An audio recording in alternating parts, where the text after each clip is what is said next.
Frank here with another episode of Modern Church Leader, joined by my new bud, Jason Moore, all the way from Ohio. Did you say Dayton, Ohio? Dayton, Ohio, home Dayton, of the Ohio. Wright brothers. Oh, interesting fun fact. I Yes, love that's our that. claim to fame. And where was LeBron from? Akron. He was Akron, right? Not Yeah, Dayton. I think Yeah. that's right. Yeah, that's kind of up north near Cleveland. Okay. Well, LeBron, Ohio. So, it's close enough, I guess. Yes, we can claim him. Well, man, it's great having you. Thanks for jumping on the show today. And we're going to talk about AI. But before we jump into that, I'd love to just let the listeners know a little bit about kind of your church background and what you do today and kind of how you got into this space. Sure. Well, this is a weird place to start, but when I was in about third grade, I discovered that I had the ability to draw in a way that was all the other kids would ask me to draw pictures for them. Okay. And even at third grade, I mean, it was Well, sort one of of my silly. sons loves drawing, by the way. Like he's Okay. always drawing. He's kind of the superhero, like transformer. Like he likes to draw that kind of stuff. I love that stuff. Yeah. That's his jam. Yeah. Those are the kind of things that I drew at that age and growing up. And so my dream as a third grader was to be an artist when I grew up. I didn't know exactly what that meant, if that meant to be Right. a cartoonist or draw comic books or whatever. Yep. And as I got a little older, I really wanted to go to Hollywood. I wanted to make movies, that kind of thing.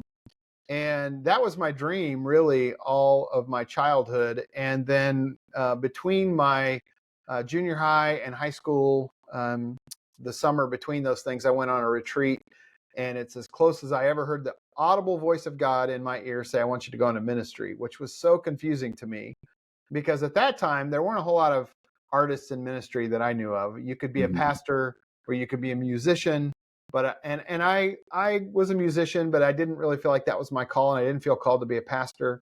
And so I ended up going to art school. But while I was there, there was a church in my area. I was looking for some freelance opportunities, and they actually did use artists. And long story short, I started doing some work for them, became an intern, and this was a very large church, and they were doing a national search for a new director of their communications ministry, Yeah. And even though I was an intern, they interviewed me too, and ended up giving me the job over people that were probably way more qualified than me.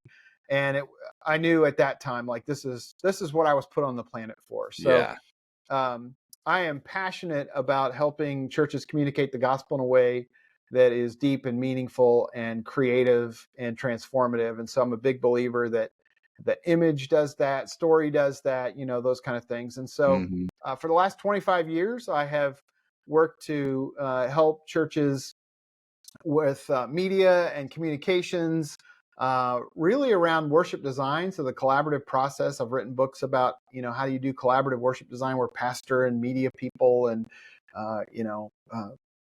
people who would write drama and, script things, all those people would come together to create a narrative experience of worship where all the pieces connect. And then years later, probably 2010 or so, I had an event that I was supposed to, had an event I was doing, and I couldn't get out Saturday after the event finished. And because I couldn't leave, I had to stay till Sunday. And they said, "Hey, would you come to our worship since you have to fly out on Sunday and tell us what you think?" And I was like, "Sure, I can do that." And that was the first time I ever done what I now call a secret worshiper consultation. And they valued the feedback I gave them so much, I just started building it in. So I would do a Saturday training somewhere and then stay till Sunday. And so that became a big part of my work, where I would offer these evaluations to help people see themselves from an outsider's perspective. Because I went to art school, I do a lot around branding and media production. And then in 2020, when the pandemic hit, kind of out of nowhere, people came to me and said, "Will you help us navigate this time where we can't do worship in our building?" And some folks commissioned me to do some trainings on hybrid worship and online worship. And so I wrote a best-selling book in 2022 called Both and Maximizing Hybrid Worship for In-Person and Online Engagement. And the last couple of years have really been spent on helping churches think about how do you create a both and experience where no one feels like an afterthought, not the people in the Right. room and not those gathered online. So I Yeah. guess that was a long story, but Yeah, um, yeah. that's my story. I love it. I mean, we're we are what, 3 years out from kind of COVID Yep. beginnings. Are churches still struggling with the kind of hybrid experience? What I have found is that a lot of churches, the approach when we began the pandemic for so many churches was ready, fire, aim. We didn't have time to aim. We just had to get online. Right. And a Yeah. lot of people never Facebook really, Live. Facebook Live. yes, Let's go, everybody. with the camera upside down and Yeah. sideways and, all those kind of things. And, I think when you don't build your strategy on why you're doing it, but how and what becomes more important than why, I think you run out of steam. And so I've seen a lot of churches tell me, I've had so many churches tell me that their online worship numbers have dropped, but it hasn't matched the number of people coming back to the building. And I Right. think part of that is that we were really attentive to those folks online when our cameras were up close to us, when we were thinking about those on the other side of it. But the more people we got in the room, the less we thought about those who are not in the room. And there are still a lot of people participating that way. I had someone say to me the other day, Jason, I think we're going to shut down our stream. And I'm like, why would you do that? And he said, well, we want people to come back to the building. And I said, my friend, appreciate the thought behind that. But if my favorite restaurant stops offering delivery service, it doesn't mean I'm going to get in my car and drive to the restaurant. I'm going to find another restaurant that offers Right. delivery service. Yeah. That doesn't mean I'm never going back to the restaurant. It just means that the way that I interact with the restaurant these days is a little different. Things have shifted with new options and those kind of things. So are they struggling with it? I think what I would love to get every church to begin to think more about is why are we doing this? I see it as a great commission moment. We have the opportunity to take the gospel everywhere. To use another biblical reference, I see it as a new wineskin. The wine hasn't changed, the gospel hasn't changed, but the way that we deliver it, the way we serve it up has to change. I'm also a proponent of both and, not either or. I do think Mhm. that we online shouldn't replace in person, but I think that if we can be intentional, we can deliver an experience sort of like professional sporting events where things are happening in the moment and we are serving people who are physically gathered and those who are digitally gathered as well, where Mhm. everybody feels like they're the primary audience. So, Right. um, I guess my answer to that question is it's a little complex. I think some people don't realize they're missing an opportunity by making this kind of a back burner or just throwing a camera in the back of the room and going about business as usual Right. when they really could be engaging people in a deep and meaningful way. Right. Right. Yeah. I mean, not the main thing we'll talk about, but I guess we could talk about this for, an easy hour with all your Yeah, experience doing it. I just I'll find come it back. We can talk yeah, about it another we'll time. do a both and hybrid church session. It's just fascinating, there's all kinds of churches, size wise, resource wise, expertise, volunteer set, there's all these dynamics that, you know, Yes. like every church is gonna, or I don't know if it's every church, but churches are all gonna kind of struggle for different reasons doing this, Yep. especially if you get my take is like when you're I don't know what the number is, but let's say when you're 5,000 plus, like you have the resources to pull off both and probably pretty well, right? Yep. With intentionality and a strategy and focus and all that kind of stuff. But when you get to your average size church, 100 people, 200, maybe 200, Yeah. right? Like doing both and is actually really hard because they barely have the resources to pull off an in-person experience really well, right? And Yeah. think about all those components, kids ministry, Yep.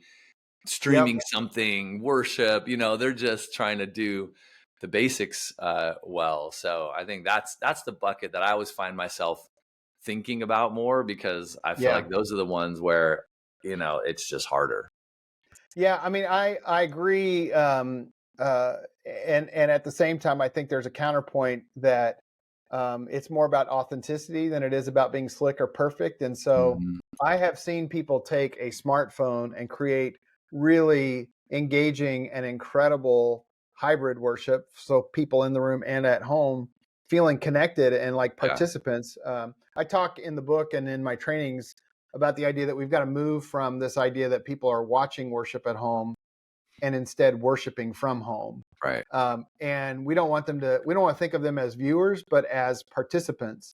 And the only way they can participate is if we give them room. So part of the deal is just acknowledging their presence and then giving them the ways to be a part of what you're doing. So Right. you don't have to have 3 cameras and a crew to say, hey, if you're at home right now, we're going to ask this reflection question. And so you can put your answer in the chat, and a little later, we're going to share some of those responses. Right. You know, if I'm at home and I put something in the chat, and 20 minutes later in the worship, the pastor says, we've had some great reflections. Frank this morning said, and your reflection is shared.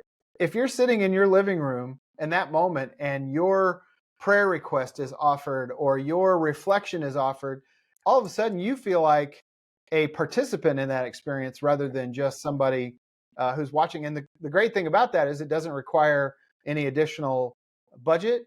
It doesn't Mhm. require any fancy equipment. You know, it doesn't require that you have a staff. It's really just intentionality. So now I do agree that having multiple cameras and better lighting and all that can make for a better looking experience. But I do think there are some low hanging fruit opportunities that even small churches can engage in that will take their hybrid ministry to a whole nother level. That's your revised, updated edition. You got to write the same book, but for the 100-member church.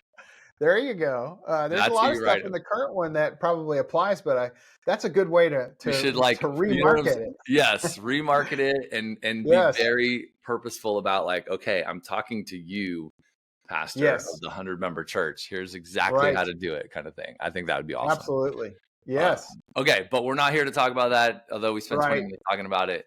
AI is like all the rage. You know, I think I read something yesterday that like half the people in America, or it was like more than half had like heard of it, and like half had used something like ChatGPT or something. Like it was kind of crazy stats. Those are probably not the right stats, but it was crazy. Like the actual uh, knowledge of AI and how fast it spread through the population. yes, yep, I mean, my in-laws are in town. They're visiting. They're out there playing with the kids. And last night they get in, and my father-in-law, he's like, "So, how's like AI affecting the business?" And I was like, he's 77, and I'm like, everybody's got AI on the mind. It's crazy. yeah, So you're yeah, doing some stuff you mentioned since November or so. Yeah, let's start with just what's your take on AI? What are you sure, seeing in the sure. church space? I have seen those statistics. I don't have them memorized either, but you know, the thing is I think a lot more people have interacted with AI and just don't know it. So if Right. you've used your GPS, if you've been on Amazon and it's suggested something to you, if you have um, a voice assistant in your home, you know, we have Alexa who will tell us what the weather is and, you Yep. know, call up our favorite radio stations and, you know, all those kind of things. Chances are you have already interacted with AI and maybe you just don't recognize it yet. Right. Um, you know, the thing about AI for me is that when I first started seeing some of the things that were happening with ChatGPT, and there's a text to image generator called DALL-E that I first started to play with. That you enter a text prompt and it creates an image, and um, I mean, it scared me a little bit. As an artist, I'm like, oh my gosh, like I guess I can pack my stuff up and go find another job because Yeah. you're not going to need me anymore, right? Um, and the thing is it reminded me of how I felt in the early days when I mentioned to you that I was an artist from a young age, and when I decided to go to art school, I had no computer experience. I mean, other than playing games and things like that. So the thought of Photoshop really scared me because I thought, gosh, if I start using a computer, I'm going to lose my ability to draw and paint and Hmm. all of those things. And what I discovered was that Photoshop really just allowed me to paint in a new way, to draw in a new way, to take what was in my head and realize it in a new form. And the same thing really is true with AI. The more I played with it, the more I've realized that like I can achieve things with AI that I couldn't before. But I will be honest that I was scared at first. Right.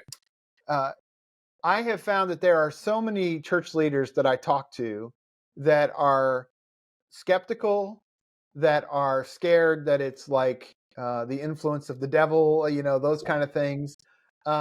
Most of the people that I've talked to, though, that are skeptics and scared haven't really ever played with it. Right. Yeah. And the more that I played with it, the more I realized this thing isn't as scary as we might think it would be.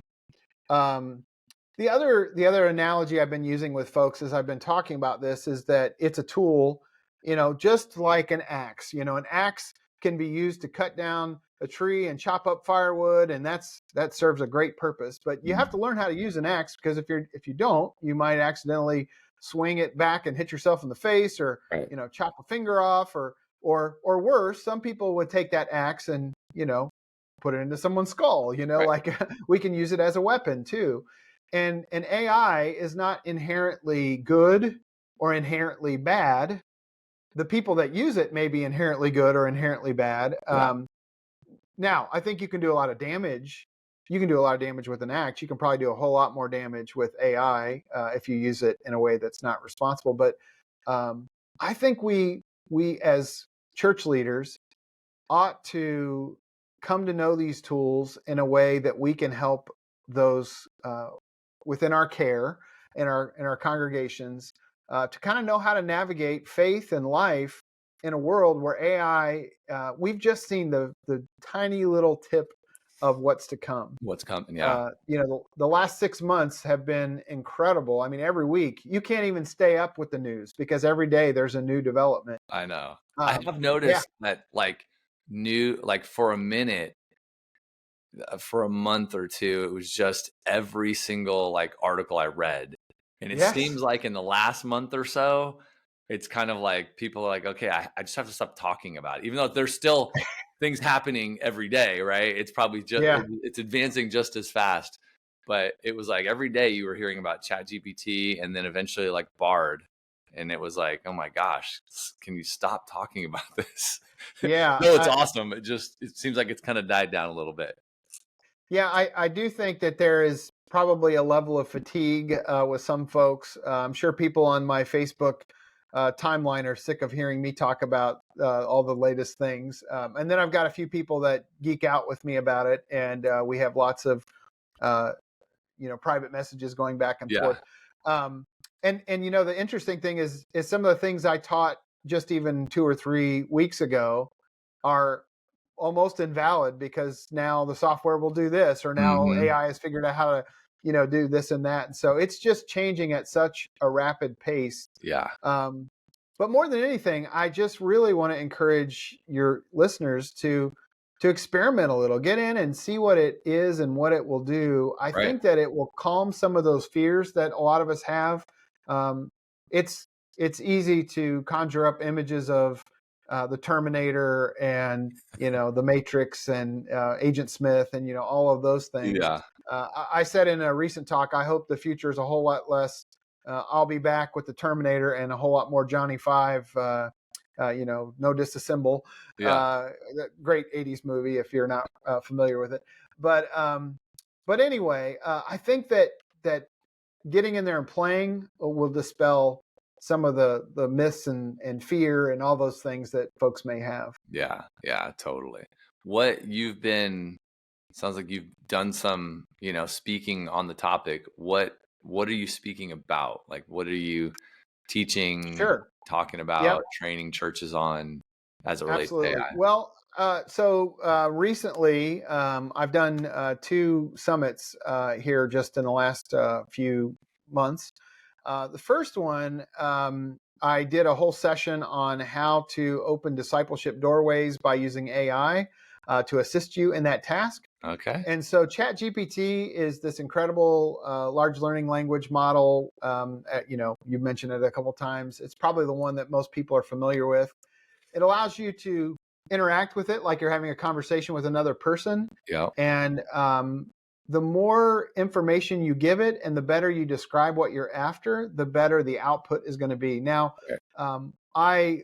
I do want to caution people against this mentality, and I know you're aware of Kenny Jang. Kenny said in a talk, and I've heard him say this a few different times, we don't want to treat it like it's a vending machine. A lot of us think we can just push a button and out comes a sermon or out comes some great thing. I suppose for simple tasks, it will do things like that. But like the idea isn't that you say, hey, ChatGPT, write me a sermon, and then Right. you preach that sermon after it spits it out. You have to do a lot of back and forth. And the more you put into it, the more you give it your theological perspective, the more you tell it what you're trying to accomplish, the more you have a conversation with it, Right. the better the output. I don't see AI as doing it for you as much as it is assisting you and kind of clarifying what you're after and that kind of Right. thing. So Yeah. in that first talk on discipleship doorways, I asked it to, I gave it a Bible verse that I wanted it to explore. And I wanted to show pastors how they could really extend what they're doing with their Sunday sermons. So you could take your sermon, put it in there, and I showed them how you can clone your voice and then use ChatGPT to write a script, and then you can actually put out. I put together this little 2-minute, basically like podcast that completely convincingly sounds like me delivering it, but it's Right. actually AI. Yeah. So I went to ChatGPT. I said, here is the scripture. I want you to give me 3 reflection questions on this. I want you to do a little bit of a breakdown on what these verses mean and how Right. they apply to our lives. And so ChatGPT writes a script. I then go over to a service called 11 Labs. Now, the cool thing about GPT is right now there's a free version, so anybody can try this out. 11 Labs, the voice cloning software that I talked about, it doesn't do just voice cloning. They've got a bunch of AI voices that you can use for voiceover and things. To get started, it's only like $1 for the first month, and then I Right. think it's $5 after that. So that's also really inexpensive. So small churches can do this as well. Took the script, put it into there. After giving it 3 different clips of audio of me teaching, it learned to talk like me. Like it pauses where I pause, it speeds up where I speed up. Like for the most part, it's really, really convincing. The Was it only weird weird thing, listening to you?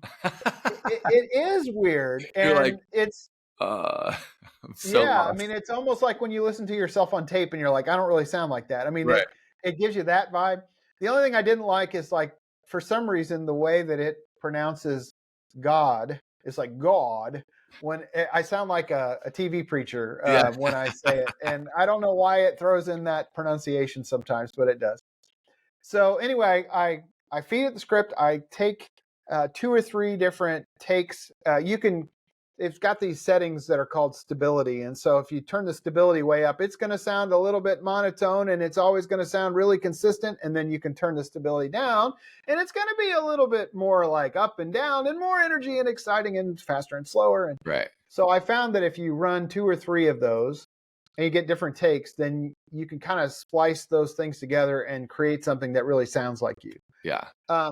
So the premise of this talk was that a lot of pastors don't have time or skills or expertise to record a podcast every week. Mm-hmm. But you could very easily take your sermon, put it in the chat GPT, say, hey, give me a summary of this, 3 additional scriptures that relate to this, some other questions that might challenge my people for the week. Copy all of that, put it into 11 Labs with your voice, Yeah. export it, upload it, and by Tuesday, you've got a 3-minute Bible study that your congregation could listen to, and Right. it sounds like you delivering it. And I don't think I think it's okay to let them know that it's AI doing it, but Yeah. it's going to sound. I mean, they wouldn't know. When I produced my little test of this, I pulled my wife into the room, and she didn't know what I was doing, and I said, "Listen to this. What do you think?" And she's like, "You started a podcast?" And I'm like, "Well, what do you think of it?" And she's like, "I don't. Sounds fine to me." And I'm like, "I didn't speak one word of that." She's like, "What do you mean?" And I said, "That's all AI." And she's like, "What?" And then I started playing with it to like mess with my dog, hey, Finn, come here. And he's like runs in and he thinks it's me talking to him. And Yeah. I was yelling at my kids from my computer in the other room. They're like, what do you want, Dad? And I just kept hitting the button. And then they came in, they realized it was me off the computer. And they're like, so we Those are can great make you say ideas, by the whatever we way. want. Yeah. Yeah, it's a little creepy. So that was one talk I did, and those are all tools I would recommend people check out. So do you Chat find GPT. yourself like that? To me sounds like I'm just exposing church leaders to the technology and showing them some ideas so that they can go like, oh wow, like mind Yeah. explodes. Now I see, what could be done. Yes. That's part of my goal right now Yeah. is to just help people embrace these tools and see that they're not going to necessarily bring an end to the world, Mm-hmm. but that in a way, I see this as a potential equalizer for all sorts of churches. Because you can be an elevation church with multiple campuses and a huge budget and great dynamic preaching and music and all those kind of things, and have loads and loads of money to spend on podcasts and things. Right. Or you could be a little 50-person church out in the country, and since Chat GPT doesn't cost anything, and I can afford $5 a month to sign up for this podcast, that podcast doesn't only reach your own people, but has the potential, if you're creating compelling content, to reach well beyond your church. And so I know of a church here in Ohio that meets in a living room. It's a Filipino church, and they are reaching 1,500 people every week online, like that regularly tune in. Mm-hmm. They interact, they give offering, all those kind of things. Yeah. Now, this doesn't really have a lot to do with AI, but they're having so much impact through what they're doing online. And so I think that any church that wants to embrace these tools could have even greater impact than they might otherwise have. So part of it for me right now is exposure. Let's look at what these tools are. Mm-hmm. The second reason that I'm pretty excited about them is that I think it also is helping churches level their content up. If you write a sermon and you stick it in there and you say, help me strengthen this content. What other illustrations might fit with this? I was just doing something. I work a lot with the United Methodist Church, and about 3 weeks ago, I was in California Pacific Annual Conference of the United Methodist Church out in LA. Yeah. And they have this big event that happens annually. It's called Annual Conference for 3 days. And they hired me to help them with all the branding. And I told them I was doing this. We were designing a presentation where we were talking about ending spiritual and physical hunger. And we wanted to do this live presentation where they walked around on stage and they picked up these different elements to represent different areas of spiritual and physical hunger. Mm-hmm. And I was really stumped on a couple of them. I'm like, I don't really know what to do with, like one of them was talking about clergy. And so they picked up a robe and a stole, which some of their pastors would wear. And then they moved over to this tent that was talking about kind of homelessness and poverty. And then one of them was to talk about lay people. And I'm like, what would a, I don't know what kind of image, that isn't like cheesy and like, all the typical ones would be like a shepherd's staff and, things like that. And so I went to Chat GPT and I'm like, what would be a symbol of laity in the church? And I gave it some of the other symbols I was using, and it mentioned a toolbox and how, there are things in a toolbox that, represent the way laity work. And I was like, that would work perfect for this situation. So, I use it to help me brainstorm. So it takes content to the next level. Right. It's great for helping you edit. I was speaking at an event in Michigan a couple of weeks ago, and they said, we need 100-word bio from you. And my bio is probably 500 words. And, that's the kind of thing that for me, I'm like, well, do I include this or do I include this? Or I don't know. So I just went to ChatGPT, stuck my 500-word bio in there, said, give me a 100-word version of this. And it did a great job. Yeah, you're like, I'll take it. Done. Yeah. And I didn't have to agonize over which parts to include and which not to include. So it's good for that. I also love it for image generation and creation. So the second conference that I spoke at, which actually just happened on the 27th of June, just a couple days ago, um, I taught a session on how to brainstorm and brand a design a worship series, Okay. sermon series. Yeah. And so I started off by going to ChatGPT and saying, I'd like to create a sermon series on the life of Jesus, starting with his birth and ending with his death, but to cover the miracles that he performed throughout his life. Can you help me do that? And one thing, just a It's little like, tip yes, for, I can help you. yeah, are you kidding me? Absolutely. Um, well, one of the things that is really important with ChatGPT is that you help it understand its role. Mm-hmm. So if you ask it, I need you to take on the role of brainstorming partner. I need you to take on the role of, medical professional. If I'm asking it something, the other day I asked it if it could help me. My front yard looked a little dead and needed some help, and I'm like, can you help me? Can you take on the role of landscaper? And I it gave me love a it. whole plan for like what to do to my lawn to fix it. I mean, it's crazy. Yeah. Um, but anyway, I asked it if it could help me with that series. It laid out like 10 different miracles that Jesus had performed and all the references and all those kind of things. I'm like, can you help me organize this in a 6-week series? Right. So it comes and it rejiggers all the material and gives you the 6 weeks. Then I say, okay, I would like an application for each week, and a summary of where we would go. And it gives me all that. And so then I said, can you provide me with 10 different titles for this series? And it kicks out like all these titles. And the first 10, I was like, give me 10 more. And the second 10, the first title was Beyond Belief, The Miracles and Life of Jesus. And I said, I'm nostalgic and I love the old Petra album, Beyond Belief. So I'm going to go with that one. Yeah. So then I asked it to write a bumper script for me for a 30-second bumper. And it writes this script that I mean, every word of it was perfect for what I wanted to achieve. Now, I could have gone back and forth and all that, but I'm just trying to demonstrate the process. Right. And then I said, "Can you describe the images that we would see in this trailer while we hear a narrator?" And it describes all these great images. And then I jump over to another resource. One of my favorite resources is Midjourney, Mm-hmm. which is a text to image creator. And I start putting in the image descriptions there, and it starts generating, the nativity scene or Jesus feeding 5,000 people. And part of the beauty of that is that those are hard images to find anywhere. Like it's hard to go to a stock photo library and find an image of Jesus feeding 5,000 people. Right. Right. And even if you do, it's often like really cheesy and not very well done, and not just not something that I think would be very commercially appealing. So you can work with Midjourney to get the look you're after. Yeah. So you may have seen.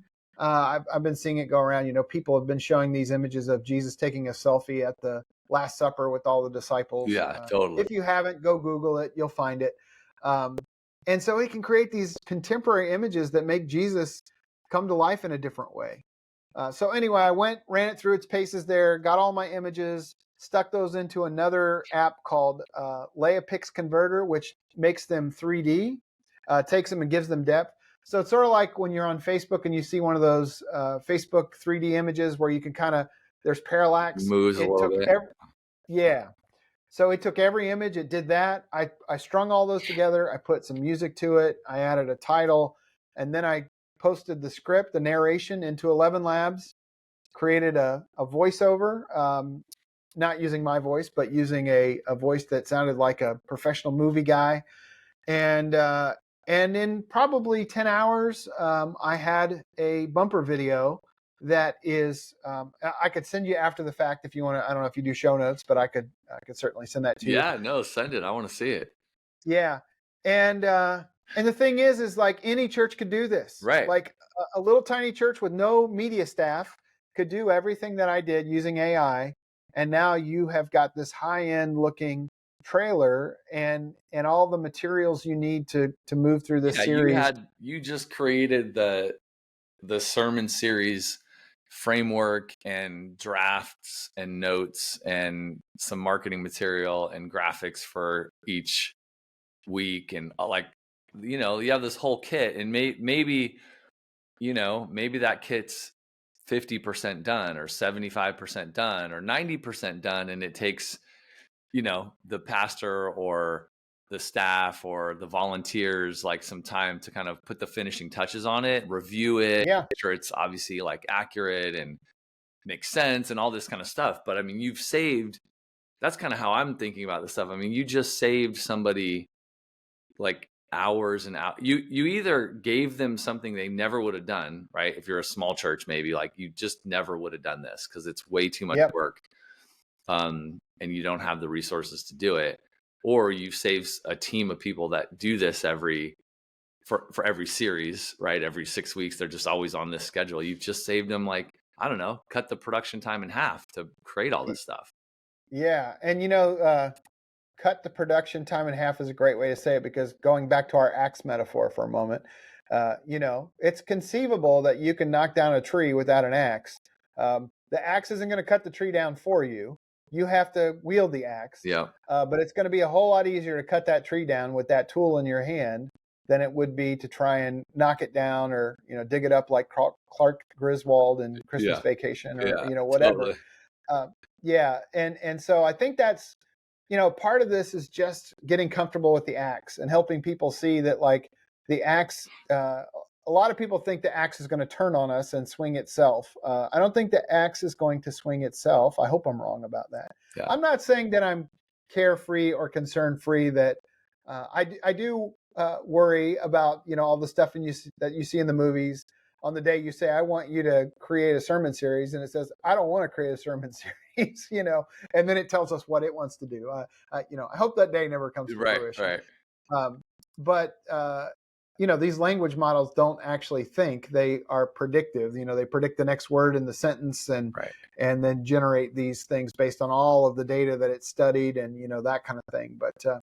But yeah, I think the possibilities for small church, for large churches too, are just endless. And it's branding, it's theological stuff. I mean, it's, if you want to create a Bible study out of that stuff, it can do all that. Yeah. And I think an important point that you made in your summary there is that it doesn't do 100% of it for you. You partner with it. Yeah. And so I think the wrong mentality is to think, well, AI is just going to do it for me. Right. And if you lean on it like that, I think that is where you start to cross some of these ethical and moral lines, where it's like, I'm not doing any fact checking, because ChatGPT can throw out some inaccurate information. Well, there was that whole like legal case, right, where like the lawyer used it for something and submitted it, and the judge was like, these are fake. This is literally fake stuff, and they didn't check their work.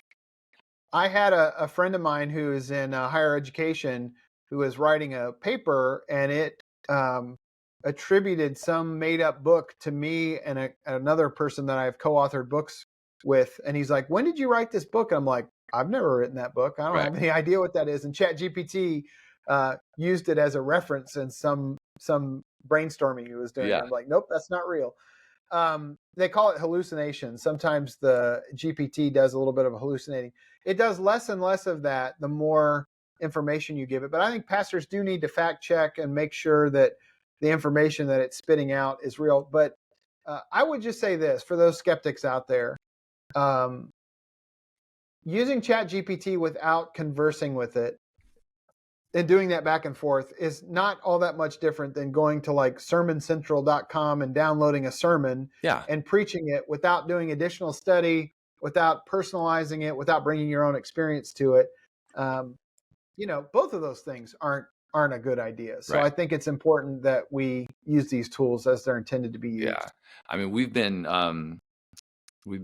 working on this tool called Sermonly. Like, we're a software company, right? We do software. We're church guys, we're pastors. So we started building this thing like 2 years ago, right? It was just a fun kind of like side project, like nothing, not core to what we do in terms of like helping churches with technology. But we thought, man, let's make a sermon writing tool for pastors, like just for, people writing sermons. Love it. And it's been fun, but it's it's like, how do you make that better than what they could do, just with a Word doc in Google, right? Yeah. Or Sermon Central or whatever. But when AI kind of hit big earlier this year, we were like, oh, that's it. Like, let's put, ChatGPT or Bard or, so we started with ChatGPT, but we're building in kind of AI, like the AI, assistant, the researcher, the co-pilot kind of concept where it's like, I love your Sermon Central kind of concept because you're like, you can use it to help you write a draft or kind of build some things out, but like it's not meant to write your sermon for you. You're still led by the Spirit. You still know your congregation, the people, what's going on. And so the sermon still has to come from you, right? It's like from your heart. Yeah. But ChatGPT or the tool we're building is called Sermonly. Like it's meant to just it's like make it more efficient, make it easier to do what you're already doing. Like hopefully make it kind of like a superpower. Like now you don't need a whole research team like the mega churches. Like you have your built-in research team like right there, helping you like craft your sermons kind of thing. So Yeah. that like I think there's like tons of opportunity for pastors to use all the things you described to, to just be more efficient, more effective, more Well, supercharged in what they're doing. one other way that I really love to think of ChatGPT is that you can also kind of make it your foil. Like if I'm trying to reach somebody that believes there's no God, Yeah. I want you to take on the persona of a skeptic. Right. Or let's say you're trying to preach on tithing. I want you to take on the perspective of someone who thinks that the church is, just a money grubbing institution or Right. whatever. Right. What would your response to these things be? Yeah. It can actually help you have this conversation that like, how do I help somebody who is a skeptic or doesn't understand or whatever? Right. It'll ask you the right questions to provide the things in your sermon that are going to maybe turn on somebody that would be a skeptic, That's a that kind great of thing. idea. So Like, yeah, like prompt, like it's like all about how you're feeding it. Like you've said, yep, like, and like giving pastors like even prompts like that, like, oh, have you considered asking it this to help you yep, flesh out that point or whatever? Like just that's really what it comes down to, is being creative about how you want to like feed it information and yeah. talk back and forth to it. Yep, and just to remember that it's not like highly technical. It's just like our conversation right now. Yeah. I can ask it a question. I had a friend of mine say to me after watching one of my sessions, I find it funny that you and other presenters say please to the program. I'm like, yeah, I don't need to say can you please blah blah blah. But there's something about the conversational nature of interacting with ChatGPT that the Right. more you kind of humanize the conversation, the better it seems to bring back content that Right. is more usable. Yeah. So yeah, I think of it as an eager assistant. I think of it as an expert that can help me as I'm developing something. I think of it as a foil. I think of it as a grammar assistant when I need it Yeah. to help in that way. I think of it as an editor. There have been so many times I'm like, can you help me shorten this or whatever. All of these great things. I have said before, it's like the most devout Christian I know. When you give it those parameters and you ask it to help you look at scripture or write a Bible study or whatever, I mean, it comes up with these incredible insights and questions and all those kind of things. And I have heard some skeptics out there say, this just seems like it's of the devil. Yeah. And I've just seen so many opportunities come from the outputs that I think, God's got to be in this. Let's not forget that God said He would use the very rocks themselves if we didn't do the work. And so I Hmm. think God can use any tool, Yeah. and we've got to use it responsibly. But I'm a proponent at least in these early days as I've been exploring. Yeah. Explore it, play with it. I mean, I feel like that's kind of the theme, right? Just go experiment, play, ask it crazy things, learn how to prompt it, like, can see what it can do, and then try to take some practical examples. I mean, a real easy one is like writing your newsletter. Like have Yeah. it help you write your newsletter. I mean, that's Yep. it's like you're not writing a sermon, so you don't Yeah. have to worry, like help for that kind of stuff. I think it just makes sense. And then the whole sermon series like idea that you kind of walk through, I mean, that's I want to see the video because like Yeah, I will. every, I will definitely send it to you. And actually, I did two videos. One where I basically had the AI do everything, and then one where I took the materials, the images and things that it created, and then I did sort of my normal process because I wanted to show people that like you can use it to really just kind of do a lot of it for you, or you can use it as a tool. right, Where I probably brought 60% of what I would do to it right, to show people that you can use it in both ways. right, My hope is that most people would take it beyond just what the AI is producing to add their own stuff in there. But I did want to kind of show people what these tools could do. yeah, There's one other just quick thing I want to mention. yeah, There was an please. article recently released, and I don't know if you saw this, but somewhere, I forget where it was, England or something, someone produced an AI worship service where they had the AI preach a sermon and they gave it an avatar I and all heard that. about that. Yeah, Yeah, and I don't think that's the right way to use AI. I don't think that we ought to be going to AI to seek our spiritual direction and right. those kinds of things. It doesn't have a soul. It's not Christian, but I think it's fine to help us as we guide it or as we ask it to partner with us. Yeah, But I don't think that AI ought to be preaching the sermon for you no, or trying to create these experiences or expressions of faith on its own. yeah. I would agree with you wholeheartedly on that.